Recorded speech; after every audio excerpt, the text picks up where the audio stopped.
Bayek of Siwa, a master assassin, the founder of the Brotherhood, and a very skilled warrior. He is arguably one of the best fighters in the Brotherhood and is a very good character on top of that. However, this video is not about how awesome or skilled he is. Instead, it's a video about assassins who could beat him. And I know as a Bayek fan this video did hurt to make, so I decided to also include people he could beat towards the end of the video. Obviously, this is just my opinion, but I'll try to ground it in terms of the lore with the franchise. I won't just say, for example, Altaïr or any other assassin beats him with no reason. I'll back up my thoughts with proof and try to explain why I think that. Keep in mind this video is not a 1v1 matchup video like my other ones, so I won't be going into as much depth as I normally would. So let's not delay this too much and let's get right into it. The first assassin that I think can beat Bayek is Edward Kenway. Now, before I explain, I just want to say that if Edward and Bayek fought and it was just a sword duel with no gadgets or weapons, I think Bayek's winning. However, Edward is a pirate and a scoundrel. He'll use every advantage he has to win. Also, these matchups will just be random encounters with their base weapons and gear. Now, Bayek has Edward beat when it comes to brute strength, his combat skill, and his brutality. However, Edward has him beat in a lot more areas. Edward is faster, he's been shown to keep up with countless people in Black Flag, he's chased after his targets, and he escaped many situations. Bayek never really had to run away from a lot of people. In fact, Assassin's Creed Origins doesn't even like it when you run away from guards, it kinda just sometimes breaks the game. I also believe Edward is smarter in both his raw intelligence and his battle IQ. Edward often acts dumb, but in reality he's pretty intelligent. Whilst his treasure fighting skills or streetwise intelligence probably won't win him the fight, it could help him outsmart Bayek in certain scenarios. Edward, after all, commands an entire fleet, has done many assassinations, and has improvised when he's been in trouble. Morning, Duncan. Just over here. Edward? Hello, Edward! He just called you Edward. Oh, that's the merchant who sailed me here. Out of caution, I gave him a false name. Ah, well done. Edward has an advantage in a ranged fight as well. Bayek relies on his bows, and whilst his bows are deadly, Edward carries up to 4 guns, his blowpipe, and a throwing knife. If it was a stealth battle, Edward will have an even easier time. Bayek is stealthy, but when you compare him to the earlier game assassins, he doesn't really stand that tall. Bayek can infiltrate forts and perform basic assassinations, but he is missing major stuff like crowd blending, social stealth, and tailing and eavesdropping skills. Edward was able to sneak through the assassin hideout with 0 training and did not get spotted. Overall, I believe Edward would win in a fight with a pretty high difficulty due to Bayek's combat skill. He wins in a ranged fight due to his weapons advantage, and he wins in a stealth fight, which I just explained. Our next assassin is none other than Edward's grandson, Connor. Connor is widely considered to be the physically strongest assassin in the franchise, and I made a video about it which has performed very well. It's sitting at well over 1 million views now, so thanks for that, guys. He is a brute and shows the strength in almost everything in the game. You know how I said that Bayek would probably win against Edward in a strict melee fight with no gadgets? See, I don't think that's gonna happen with Connor. Connor was pretty much single-handedly fighting against the Templars, who were at the strongest they'd ever been. Except maybe for the Crusades, but that's debatable. Connor was fighting wildlife while he was a teenager and beating some pretty dangerous animals. Bayek likewise has fought threatening animals too, but he doesn't have any animations of overpowering them, so I can't really say that he did in the same way Connor did. Whether you kill a crocodile from a bow or from a melee weapon, they die the same way. Getting back to Connor, he survived getting shot by cannonballs, stabbed, beaten, choked, and even survived getting hanged according to the novel Forsaken.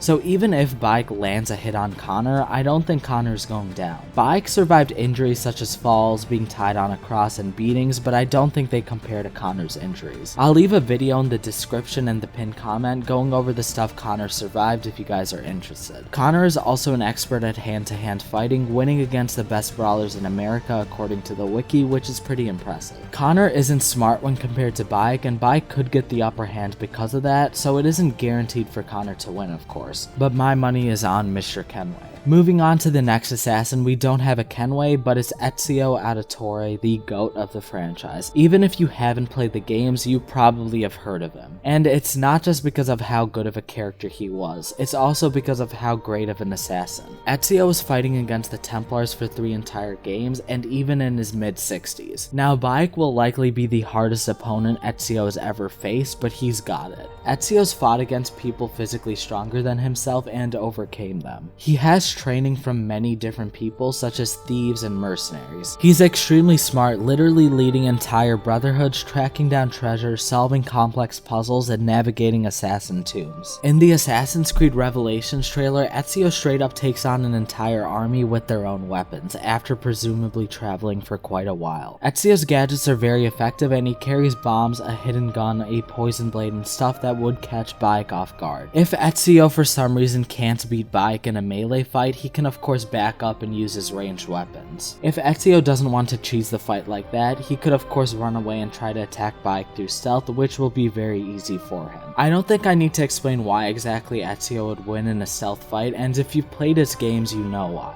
Bayek is of course a great fighter too, and he does specialize in duels or 1v1 scenarios, but Ezio has the skill, knowledge, experience, and tools to beat him. For our next assassin, we have Adéwalé from the Black Flag DLC Freedom Cry. Adéwalé unfortunately suffers from DLC syndrome, meaning that we don't see too much of him, but the stuff we saw was very good. The assassins from the main releases have a lot of time, missions, and events to truly show off their skills. Just because Adéwalé doesn't have too much time to shine doesn't mean he's weak. When you play as him, it's obvious that he's just Edward Kenway, but stronger, more brutal, and more experienced. Adéwalé was a slave from a young age and was performing tasks that made him very physically strong. Even at 66, he was fighting in wars, which really speaks to his physicality. He's larger than Bayek and even harpooned whales that make the elephants Bayek fought look small. Adéwalé, just like the previous assassins we listed, has the weapon advantage and quite possibly the most OP weapon we'll talk about in this video, being his blunderbuss. You could argue that Bayek would block Edward's flintlocks, Ezio's hidden gun, or other firearms, but Bayek can't block this thing, it's just not possible. Adéwalé is very smart too, being the voice of reason to Edward and being Edward Kenway 2.0 in the DLC. If this fight transitions to a stealth battle, Adéwalé wins this too.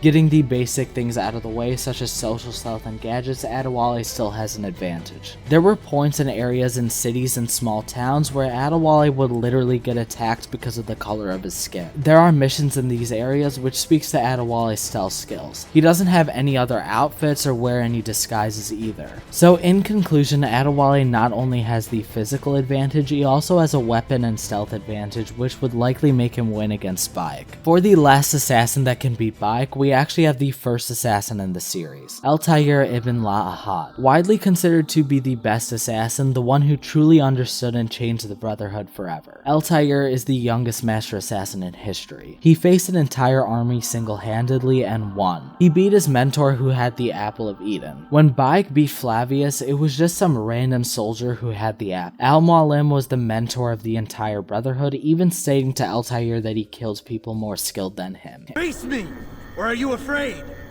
I have stood before 1,000 men, all of them superior to you, and all of them dead, by my hand.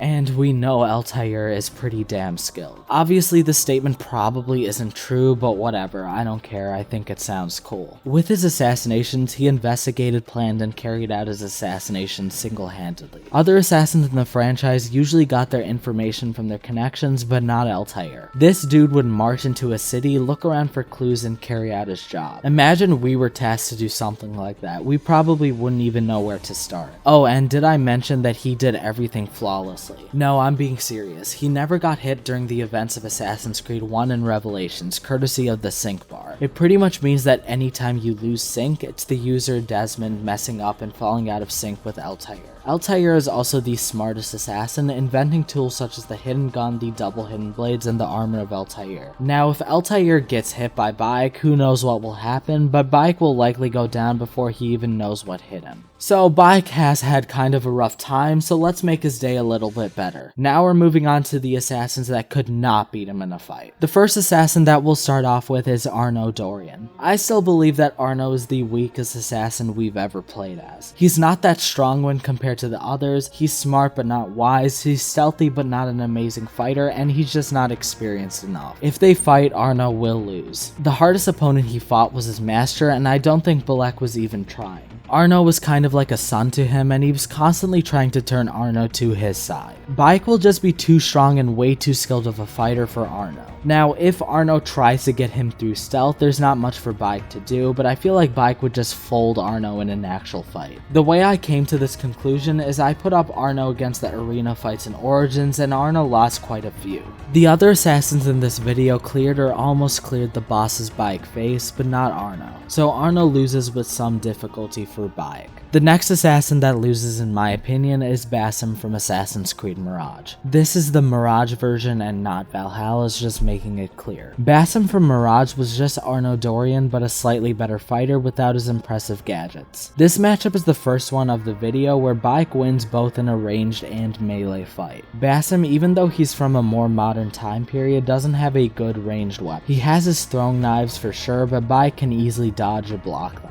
Before someone brings up Basim's teleportation, Ubisoft said that it was just the Animus glitching out and that Basim is quote-unquote too fast for the Animus. Let's just ignore this is just straight up not true. We've seen Basim in Valhalla and he's perfectly normal. Layla's Animus is also more advanced than any other Animus we've seen, so if it's portraying Basim's speed like that, I'll trust it. To explain this, it's probably just an error or glitch due to William Miles viewing Basim's memory from the cloud and not having Basim physically there with him. Maybe there was a glitch with the upload, I don't know. Getting back to it, Basim can fight against Bayek, but Bayek will win, let's be real. Basim isn't very physically strong and has mediocre weapons and gadgets to back him up. Basim wins in a stealth fight, but that's not enough to declare him the overall winner in this matchup. Bayek has fought against agile and fast opponents, so he'll beat Basim. For the final people that can't beat Bayek, we have the double kill with Jacob and Evie Frye. Both Jacob and Evie fight against literal street thugs and not actual soldiers. This puts them at a huge disadvantage when facing an experienced warrior like Bayek. Jacob is also very dumb, which Bayek will be able to take advantage of. They are skilled brawlers and can throw hands when needed, but Bayek is just built different at the end of the day. In a ranged or stealth fight, sure, Jacob and Evie will win, but let's be real, in a melee fight with their base weapons, Bayek will overwhelm and defeat both of them. I'm not going to spend too much time on this matchup because it's just kind of obvious. So that's it for this video. I know this was sort of different from my normal matchup videos. With my normal ones, I can truly go in depth and point out specific feats or missions that a character performed.